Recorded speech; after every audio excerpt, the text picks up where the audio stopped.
میں اب چاہوں گا ایک دو نیمز ہم اللہ سبحانہ تعالیٰ کی کوئی آڈینس کے لیے تدبر کریں تاکہ آڈینس اور مزید اس پہ پڑھیں. تو the name I have chosen is الخبیر because I receive so many questions about people going through difficulties اور آزمائشیں. تو ظاہر ہے آئی بلیو کہ یہ اللہ کا نام is so comforting and it has help me a lot as well. ایک یہ اور ایک الوکیل، میں دونوں کو انشاءاللہ تھوڑا سا ایکسپلین کروں گا. دیکھیں الخبیر جو انتہائی باریک بین ہے، جو خبر رکھنے والا ہے، جو باخبر ہے اپنی کریشن کے بارے میں اور سائملٹینیسلی سب کو جانتا ہے. جیسے حدیث میں آتا ہے نا کہ کالی رات اندھیری میں کالے پتھر کے نیچے ایک چونٹی بھی چل رہی ہے، اس کے قدموں کی چاک بھی جو ہے وہ الخبیر سن رہا ہے. سبحان اللہ. تو how can we live by this name? میں کچھ انشاءاللہ پوائنٹس بتاتا ہوں. Number 1، be comforted by the fact that he is الخبیر. یعنی آپ کے پیرنٹس آپ کے بارے میں بے خبر ہو سکتے ہیں لیکن اللہ کبھی بھی نہیں ہو سکتا. اللہ کہتا ہے کہ پتہ بھی نہیں گرتا لیکن اس کا نالج اللہ سبحانہ و تعالیٰ کو ہے. تو کوئی آنسو گرے، کوئی بندہ رات ڈپریسڈ بیٹھا ہو، اسے سوسائڈل تھاٹس آ رہے ہو، یاد رکھیں اللہ انشاءاللہ 7ویں آسمان کے اوپر سے اپنے عرش پر اللہ تعالیٰ اس پہ نظر رکھے ہوئے ہیں اور وہ اس کی نظروں میں ہے اور اللہ کو وہ کانٹیکٹ کریں. نمبر 2، نو دیٹ الخبیر ول انفارم یو. جو باخبر ہے وہ پھر انفارم بھی کرے گا انسان کو. تو اس سے تقویٰ پیدا کریں اپنے میں کہ وہ ذرہ برابر بھی کوئی نیکی ہوگی وہ بھی انفارم کر دے گا، ذرہ برابر کوئی برائی ہوگی وہ بھی انفارم کر دے گا. اس لیے be very vigilant about this fact. پھر دیکھیں understand the reality of life of this world. اللہ سب سے بڑا خبر دینے والا ہے. اللہ آپ کو خبر دے رہا ہے کہ یہ بل تؤثرون الحیات الدنیا والآخرۃ خیر وابقیٰ. یہ الخبیر کی طرف سے بات آ رہی ہے کہ اس دنیا میں کھو نہ جانا. جیسے حدیث بھی ہے نا کہ مری ہوئی بکری صحابہ کو اللہ کے نبی صلی اللہ علیہ وسلم نے کہا اس کو کون لے گا؟ انہوں نے کہا اس کو تو کوئی نہیں لے گا. تو اللہ کے نبی صلی اللہ علیہ وسلم نے کہا کہ اللہ کے لیے اتنی بھی اوقات دنیا کی نہیں ہے. تو یہ الخبیر آپ کو بتا رہا ہے کہ ریسٹ ایشورڈ یہ دنیا اصل زندگی نہیں ہے. تو اس سے ایمان جو ہے وہ سوچیں آپ کا کہاں پہ جائے گا. سبحان اللہ. پھر ہے make sure to do good hidden deeds. ایسے ڈیڈ جو صرف الخبیر کو بتاؤ. سبحان اللہ. اور اس کی کتنی کمی ہے ہماری لائف میں. ہماری پوری کوشش ہوتی ہے ایسے اعمال ہوں جو لوگوں کے سامنے آ جائیں، کوئی میں ویڈیو بنا دوں، کوئی موٹیویٹ کر دوں لوگوں کو. لیکن کتنے لوگ ہیں جن کے ایسے اعمال ہوں گے جو صرف اس نے الخبیر کے لیے رکھے ہیں کہ بس اس کو بتاؤ، اللہ سبحانہ تعالیٰ کی ذات کو جو ہے نا وہ بتاؤ. And then adhere to the laws of الخبیر. اللہ سبحانہ تعالیٰ کے جو لاز ہیں وہ انتہائی باخبر ہے اور باخبر ہوتے ہوئے اس نے وہ لاز آپ کے لیے بھیجے. ان لاز میں ہی آپ کا فائدہ ہے. جیسے آپ نے وہ آیت پڑھی تھی نا کہ الا یعلم من خلق وهو اللطیف الخبیر. اس میں لطیف یعنی کہ ویری، اس کو ہم کیا کہیں، سٹل، بہت سٹل ہے، اور خبیر بہت باخبر ہے. دونوں ایٹریبیوٹس کو بہت بیوٹیفلی اللہ نے کمبائن کیا. اور سبحان اللہ آخری پوائنٹ جو میں بتانے ہوں گا وہ ہے کہ ڈونٹ جج پیپل ٹو کوئکلی.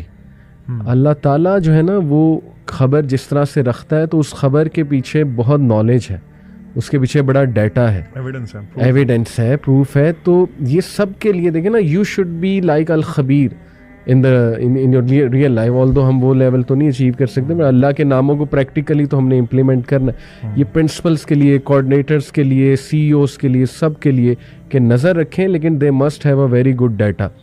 ٹھیک ہے، تاکہ لوگوں کو جلدی وہ جج نہ کریں. اور دوسرا الوکیل. سبحان اللہ، اس نے تو میری اتنی ہیلپ کی ہے اس ایٹریبیوٹ نے. دا ڈسپوزر آف افیئرس. حضرت یوسف کی مثال کہ بس وہ اللہ کہتا ہے کہ میں الوکیل ہوں، مجھ پہ چھوڑ دیں، سب کچھ میں سنبھال لوں. تو میرے لیے تو یہ دو ایٹریبیوٹس جو ہے نا سبحان اللہ امیزنگ. آپ کے لیے اور آپ کے لیے کیا اللہ کے خاص ایٹریبیوٹ؟ علی بھائی میرے دل کے قریب دو نام ہیں اللہ تعالیٰ کے بہت زیادہ، الحکیم اور الشکور. سبحان اللہ. آپ کو جو سوال آتے ہیں ان میں بھی آڈینس کا سب سے بڑا مسئلہ یہ ہوتا ہے کہ میری زندگی میں جو معاملات ہو رہے ہیں مجھے نہیں پتہ کیوں ہو رہے ہیں، جو ہم نے بہت زیادہ ڈیٹیل میں ڈسکس بھی کر لیا. الحکیم مینس کہ اللہ تعالیٰ از آل وائز، یعنی اللہ تعالیٰ کی وزڈم جیسی وزڈم کسی اور کی نہیں ہے. بے شک. اور جو اللہ تعالیٰ کے فیصلے ہیں وہ پرفیکٹ فیصلے ہیں، آپ کو پسند آئیں یا نہ آئیں. ہماری زندگی میں ذیشان بھائی نے بہت خوبصورت آیات کی تلاوت کی کہ اللہ تعالیٰ فرماتے ہیں نا کہ ایسا ان تکرہوا شیئا وہو خیر لکم. یعنی تمہارے لیے ایک فیصلہ تمہیں برا لگ سکتا ہے لیکن ہو سکتا ہے اس میں تمہاری بہتری ہو. بالکل صحیح.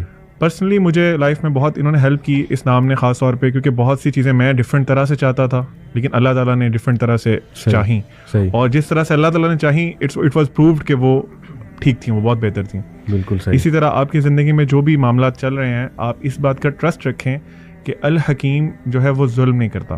بالکل صحیح. وہ آپ کے ساتھ جو کر رہا ہے وہ آپ کے حالات, آپ کے واقعات, آپ کا فیوچر دیکتے ہوئے بیسٹ ڈیسیژنس ہیں جو آپ کی لائف میں ہو رہے ہیں. بالکل. نمبر 2 الشکور. دوسرا ایک بہت بڑا مسئلہ ہوتا ہے کہ لوگ کہتے ہیں جی ہماری چیزوں کا نا اکنالج نہیں کیا جاتا. ہم لوگ جو ایفرٹس کرتے ہیں, فار ایگزامپل فیملی میں ہوتا ہے, شوہر کہتا ہے میری بیوی میں صبح سے شام تک اس کے لیے محنت کرتا ہوں, شی ڈزنٹ اکنالج دیٹ. اسی طرح بیوی کہتی ہے کہ میرا شوہر جو ہے وہ میری ایفرٹس کو, میری محنت کو اکنالج نہیں کرتا. اللہ سبحانہ و تعالیٰ آپ کی چھوٹی سے چھوٹی ایفرٹ بھی ہے نا اس کو اکنالج کرتے ہیں اور اس کو اپنے پاس ریکارڈ کرتے ہیں, پھر قیامت والے دن اپنی شان کے مطابق آپ کو ریوارڈ کریں گے. سبحان اللہ. فار ایگزامپل اللہ کے نبی صلی اللہ علیہ وسلم کی حدیث کا مفہوم ہے, آپ نے فرمایا تم لوگ کسی بھی نیکی کو حقیر نہ جانو یہاں تک کہ اپنے مسلمان بھائی کو دیکھ کے اسمائل کرنا.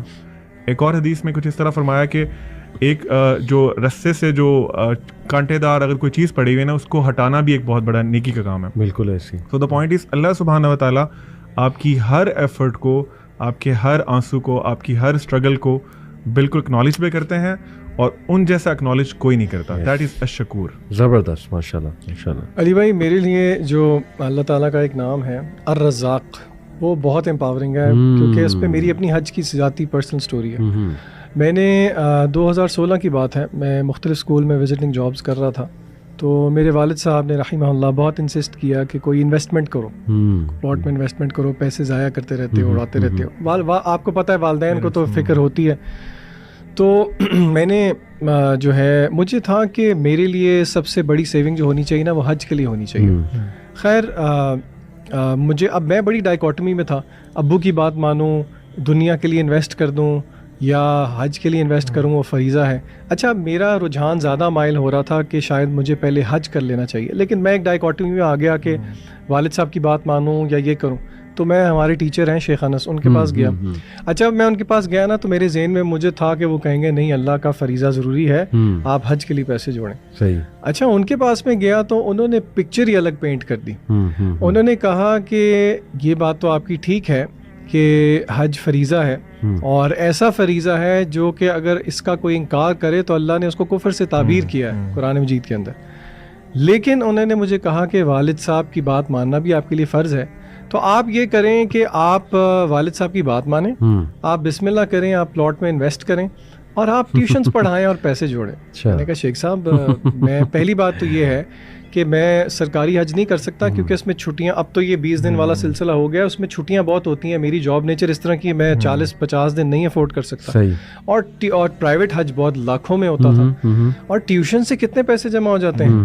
اب اسکول گوئنگ ہیں, سیلریز ہیں, اتنی سیونگ کون کے. انہوں نے کہا نہیں, آپ میری بات مانیں, اللہ تعالیٰ آپ کی اس چیز میں برکت ڈالے گا اور آپ کے لیے اسباب پیدا کرے گا.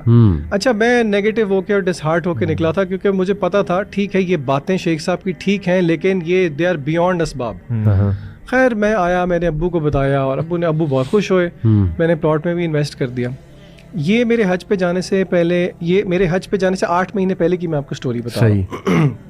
اللہ نے ایسی برکت ڈالی, آپ یقین کریں کہ میری ٹیوشنز کا سلسلہ لوکل سے انٹرنیشنل ہو گیا. اچھا. اور پھر مجھے ایک جگہ سے جاب آفر آئی جو کہ ٹیچنگ سے تھوڑی ہٹ کے تھی, تھوڑی مینیجریل جاب تھی. اچھا اس جاب کو نا میں ٹھکرانا چاہ رہا تھا. آپ کو پتا ہے انٹرویو میں آپ کو وہ سیلری وغیرہ آفر کرتے ہیں. صحیح. اچھا میں نے ان کو ایک ایسا فگر کوٹ کر دیا جو کہ میری کرنٹ سیلری سے بہت زیادہ تھا. اچھا. اور میں نے جان بوجھ کے اتنا زیادہ کوٹ کیا کہ مجھے پتا تھا کہ یہ کہیں گے کہ یہ تو ان ریئلسٹک. آپ یقین کریں انہوں نے وہیں پہ میرا ہاتھ میں لایا, انہوں نے کہا جی بسم اللہ آپ کانٹریکٹ سائن کریں. اور ان کو میں نے جب یہ بتایا کہ میں نے تو حج پہ جانا ہے اور میری اتنی چھٹیاں ہوں گی, اب اپنی پہلی جاب کے لیے میں صرف نہ تو حج کے لیے پیسے جوڑ رہا تھا, بلکہ وہ جو پیچھے مجھے سیلری نہیں ملنی تھی اور گھر کا خرچہ اس کے لیے بھی میں پیسے جوڑ رہا تھا. انہوں نے کہا جی آپ کو ہم حج کی لیوز بھی دیں گے اور وہ لیوز آپ کی پیڈ بھی ہوں گی. تو یعنی کہ میرے لیے یعنی کہ اٹ واز بیونڈ انڈرسٹینڈنگ کہ ایک سیلریڈ بندہ جو ہے وہ اتنے لاکھ جوڑ کے اس طرح کا حج کیسے کر لے. تو دیکھیں اللہ وہی والی بات کہ اللہ تعالیٰ پھر ایسی جگہوں سے دیتا ہے کہ یرزقہ من حیث لا یحتسب. تو میرے لیے یہ ذاتی انسیڈنٹ جو ہے نا وہ بہت امپاورنگ ہے کہ اللہ دیکھیں کیسے الرزاق ہیں اور رزق دینے والا ہے.